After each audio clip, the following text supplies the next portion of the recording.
বিশ্বকাপে বাংলাদেশ গনকেস, তবে এই বাংলাদেশ ইস্যুকে কেন্দ্র করে যে আগুন জ্বলেছে ক্রিকেট দুনিয়ায় তা এখনো নেভেনি। আলোচনার কেন্দ্রে ভারত পাকিস্তান ম্যাচ। আইসিসি থেকে ভারতীয় গণমাধ্যম সবার কাজ এখন একটাই, রুটিন মেনে পাকিস্তানকে প্রচ্ছন্ন হুমকি দিয়ে রাখা। সেই হুমকিতে কি পাকিস্তান পিছু হটবে? আদৌ কি পারবে 15 ফেব্রুয়ারির ম্যাচটা শেষ পর্যন্ত বয়কট করতে?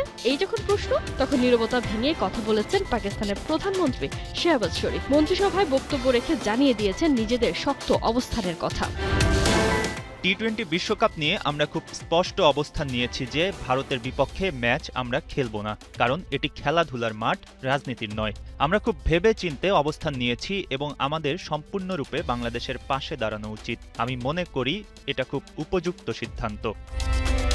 শাহবাজ শরীফের কথাতেই স্পষ্ট, আইসিসির দ্বৈত নীতির প্রতিবাদ আর বাংলাদেশের পাশে দাঁড়াতে এত বড় সিদ্ধান্ত নিয়েছে পাকিস্তান। তবে এখনো নিশ্চিত নয় কোনো কিছুই, কারণ ভারতের বিপক্ষে ম্যাচ বর্জনের সিদ্ধান্ত নিয়ে আইসিসিকে আনুষ্ঠানিকভাবে এখনো কিছুই জানায়নি পিসিবি, অর্থাৎ খেলার সম্ভাবনা জিইয়ে রেখেছেন পিসিবি চেয়ারম্যান মহসিন নকভি।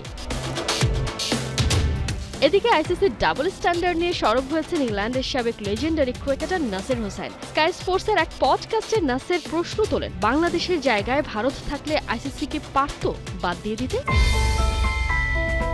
যদি টুর্নামেন্ট শুরুর 1 মাস আগে ভারত জানাতো তারা বিশ্বকাপ খেলতে একটা দেশে যেতে চায় না, তাহলে আইসিসি কি তাদের সিদ্ধান্তে অনড় থাকতো? দুর্ভাগ্য, আমরা বাংলাদেশকে বাদ দিয়েছি।